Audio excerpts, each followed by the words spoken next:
আদর আমি কেউরে করি না।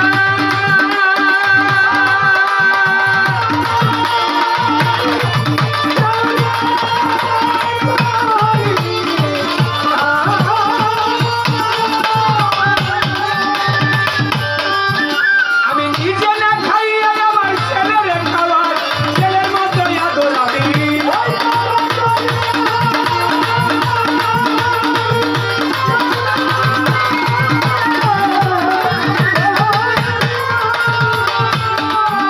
আমি নিজে না খাইয়া আমার ছেলেরে খাওয়াই, এখন ছেলে কয় বুড়া, এই বুড়া নষ্টের বুড়া। ছেলে কয় বুড়াই আমার, ছেলে কয় বুড়া, এই বুড়া নষ্টের বুড়া। জেনে শুনে আর বুড়া করেছি গো।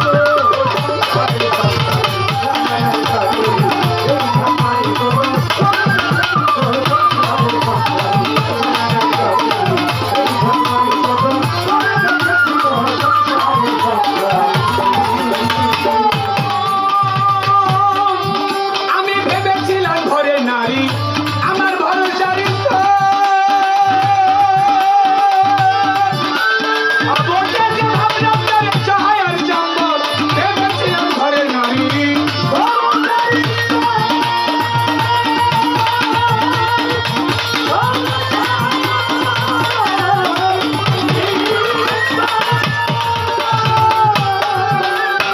অবশেষে ভাবলাম তারে সহায় আর সম্বল। এখন সে অভাগী ঘরে রাজা রানী। এখন সে অভাগী ঘরে রাজা রানী। ঘুটে ধরা রোগী যেমন হয়েছি গো। সংসারে সংসারে মায়া নাইকা করি এই ঝালাই কত।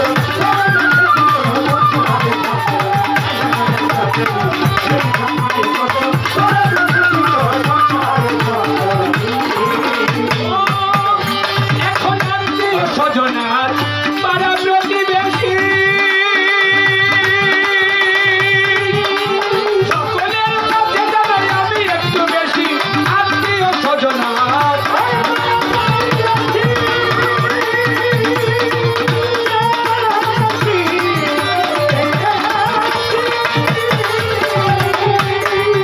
ওরে সকলের কাছে জানাই আমি একটু বেশি। নাই বলে দিল আছে না ভালোবাসে, বলে দিল আছে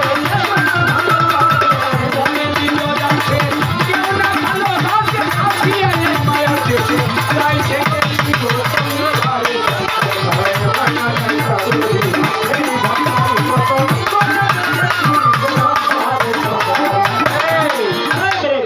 গানের মধ্যে কবি বললেন সংসারের সংসারী মানাই চাকরি এই ঝপ মারি কত করে দেখেছি।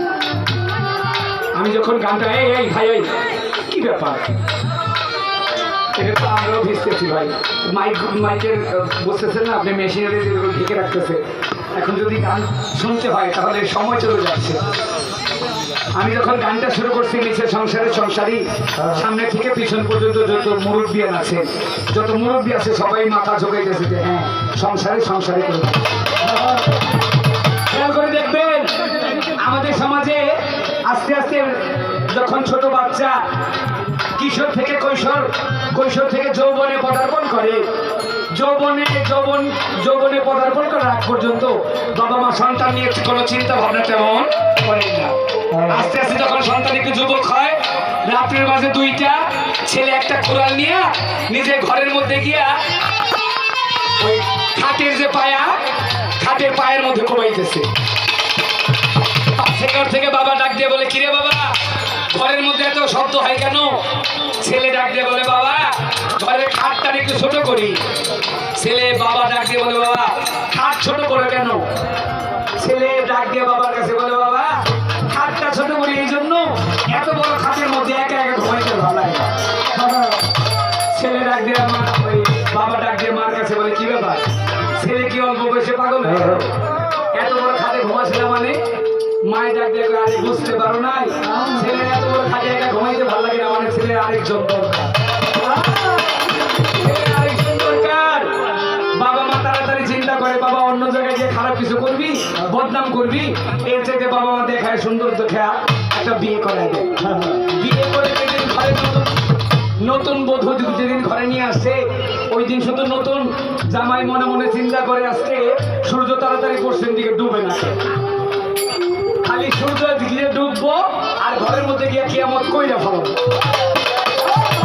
কিন্তু খেয়াল করে দেখবেন 6 মাস পরে দেখা যায় কিয়ামত করবো কি, 6 মাস পরে নিজেই কিয়ামত গাছটা বাচ্চাটা ভিতরে ঢুকে যায়, ওর নিজের আর অবস্থা ঠিক থাকে না, নিজে একটা কিয়ামত হয়ে যায়। তারপরেও আস্তে আস্তে যখন আপনার বিবি আপনার ঘরের মধ্যে আসবে, ছোট আপনার ঘরের মধ্যে বিবি আসছে, আপনার বিবির সাথে আপনার এত ভালোবাসা এত মহব্বত, ওই মহব্বতের খাতিরে দুইজনে মিলে ঘুমাইতে 2টা বালিশ আর তখন প্রয়োজন হয় না, দুইজন মিলে একটা বালিশ হইলে হয়ে যায়। একজন আরেকজনের শরীরের সাথে এমন ভাবে মিশে থাকে, মাঝখান দিয়ে একটু বাতাস যাবে, ওই বাতাসের ফাঁকটুকুও থাকে না। আস্তে আস্তে যখন 1 বছর বা 2 বছর পার হয়, 2 বছর পার হলে যখন একটা সন্তান হয়, তখন বিবি ডাক দিয়ে কয়, এই এক কাজ করো, তুমি আমার কাছ থেকে 1 হাত দূরে যাও। যদি ডাক দিয়ে বলে, কেন? এক সময় বুকের সাথে বুক মিশাইছিলাম, এখন দূরে যাবো কেন? কয়ে বুঝো না, দুইজনের মাঝখানে বাচ্চাটাকে রাখি, তাহলে বাচ্চারা বিছানা থেকে পড়েও যাবে না, নিরাপদও থাকবে। ছিলাম বুকে বুক মিশাইয়া, একটা সন্তান হয়েছে, এবার 1 হাত পা। যখন সন্তান 2টা হয়েছে, তখন 2 হাত ফাঁকা। আস্তে আস্তে যখন সন্তান বড়টা একটু বড় হয়ে গেছে, বিবি ডাক দেখো, দেখো এখন এক ঘরের মধ্যে থাকতে করে লজ্জাই লাগে, বাচ্চাটা বড় হয়ে গেছে, এক কাজ করো, তুমি চলে যাও বারান্দার ঘরে। আপনার বাড়ি, আপনার ঘর, আপনার বিবি, আপনার সন্তান, আপনারই ঘরে জায়গা হয় না, আপনার জায়গা ঘরের বাইরে। বারান্দার ঘরের মধ্যে আছেন আপনি, বৃদ্ধ মানুষ। আস্তে আস্তে বড় ছেলে যখন বড় হয়েছে, বড় ছেলের বিয়ে করাইছে, এখন বিবি ডাক দেখে, দেখো বড় ছেলের জন্য তো আলাদা একটা ঘর দরকার, তো ছোট ঘরের মধ্যে আমি আর ছোট ছেলেটা থাকি, বড় ছেলেটা ওই বারান্দার ঘরে বউ নিয়ে থাকুক। তখন বুড়া কইতে আমার অবস্থা, তখন বুড়ারে ডাক দিয়ে বলে, তুমি করে এক কাজ করো, যদি বাংলা ঘর থাকে তাহলে বলে বাংলা ঘরে যাও, আর যদি কারো ঘরে বাড়িতে বাংলা ঘর না থাকে তাহলে তুমি গোয়াল ঘরে যাও। বলে, এই মাগি, আমার বাড়ি, আমার ঘর, আমার পরিবার, আমি খাওয়া তোদের বড় করছি, এই সন্তান আমার, আর আমি গিয়ে থাকবো ওই গোয়াল ঘরে? ডাক দিয়ে করে, আরে মাইন্ড করো কেন? মাইন্ড করলে সাইন করা যায় না, মাইন্ড করলে সাইন করা যায় না। তুমি যদি গোয়াল ঘরের মধ্যে থাকো, তুমি রাত্রেবেলা ঘরের মধ্যে খুকুর খুকুর কাশো, এই তোমার কাশির জন্য বাচ্চা কাচ্চারা ঘুমাইতে পারে না, তো তুমি কি গোয়াল ঘরে কাশলে আর কেউ শুনবো না, সবাই ঘুমাইতে পারবো, আর তুমি গোয়াল ঘরের মধ্যে থাকে গরুও শুনবে না। আপনার জায়গা হয়ে গেছে ওই গোয়াল ঘরে। গোয়াল ঘরে থাকতে থাকতে যেদিনই পরপারের ডাক আপনার এসে চলে যাবে, সেদিন আফজাইল এসে আপনার জানটাকে কবজ করে নিয়ে যাবে, আপনাকে নিয়ে যাবে সে মাটির ওই মাটির ঘরের মধ্যে। আপনি কেমন আছেন একবার গিয়ে তো খোঁজ নেবেন না। এই জন্যই কবি বলেছেন,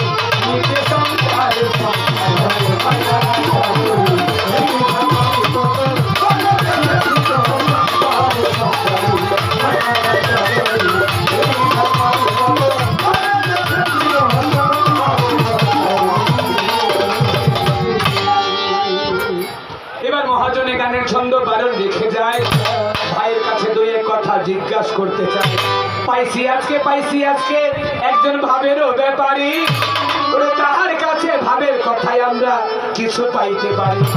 ওরে হাসরা কিয়ামত আজকে লাইগা গেল পাল্লা, সবাই মিলে বসে বসে করবেন আল্লাহ আল্লাহ। এইভাবেতে আপনারা থাকিলে নীরব, ওরে আমাদেরও মনের কথা বলা যাবে সব, আর ওঠা বসা কইরা কেহ করলে গন্ডগোল, তবে আমাদের কবিত্বের মাঝে হইতে পারে ভুল। আগুন লাগিল আগুন কেমন করে,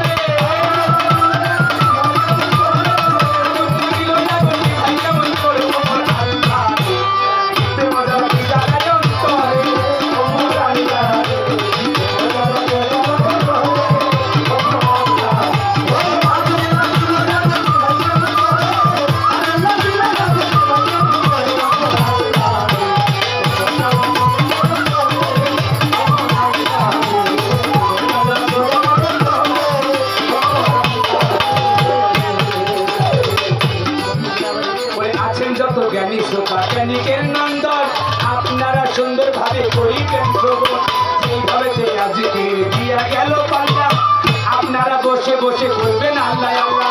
এইবার আমি ভাইয়ের কাছে কাছে প্রশ্ন করতে চাই, জবাব দিবেন ভাবুকের গোষ্ঠী।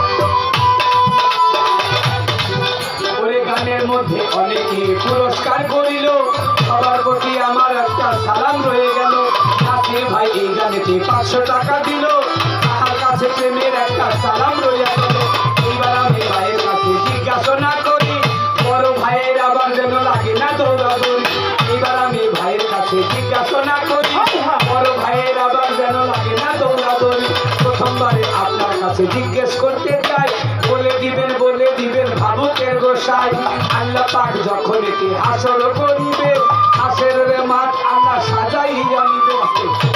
আল্লাহ পাক যখন হাসরের মাঠ সাজাবেন, আল্লাহ পাক তার কিতাবের মধ্যে, কোরআনের মধ্যে আল্লাহ পাক বললেন, হে বান্দাগণ, হে মানুষ, পৃথিবীতে তোমরা যত কাজই করো, পৃথিবীতে তোমরা যত পাপই করো, যত নেকি করো, আমি পৃথিবীতে কেউ যদি আমার কাছে মাফ চাও, আমি তাকে মাফ করতে পারি অপরাধের জন্য। কিন্তু আল্লাহ বলেন, কিন্তু ওই দুইটা কর্ম যদি কেউ করো, আমি আল্লাহ পাক কোনো কিছুর তোয়াক্কা করব না। সর্বপ্রথম তোমাদের মানুষের কাছ থেকে ওই দুইটা কর্মের জন্য হিসাব নিয়ে বলবো।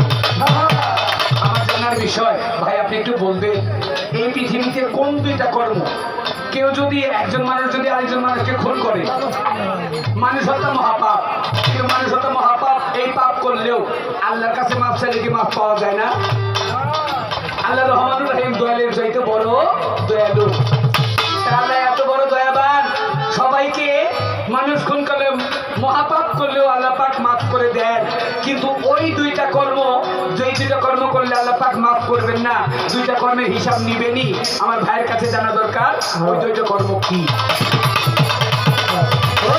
আমার একটি কথা রইল জিজ্ঞাসা, আমার কথাই আসলে কে করিবেন একটা গান করিয়া বৈশা থাকতে চাই, আছেন যত ভাবক তত জ্ঞানীদের গোটা।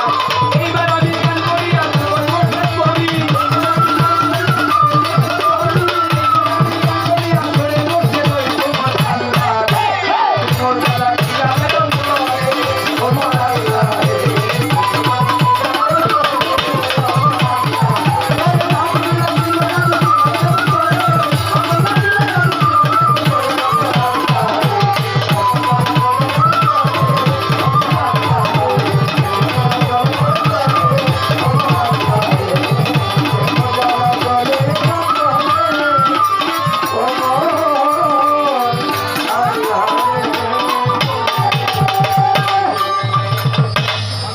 আমার প্রথম আসর আমার কাকাজি বললেন একটা করে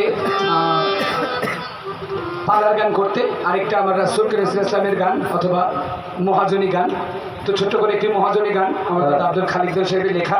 গানটি অনেক পুরনো, তো পুরনো হলেও ইদানিং দেখবেন আবার গানটা আমার চাচাতো ভাই, জ্যাঠাতো ভাই জনাব আরিফ দেওয়ান সাহেব তিনি করেছিলেন,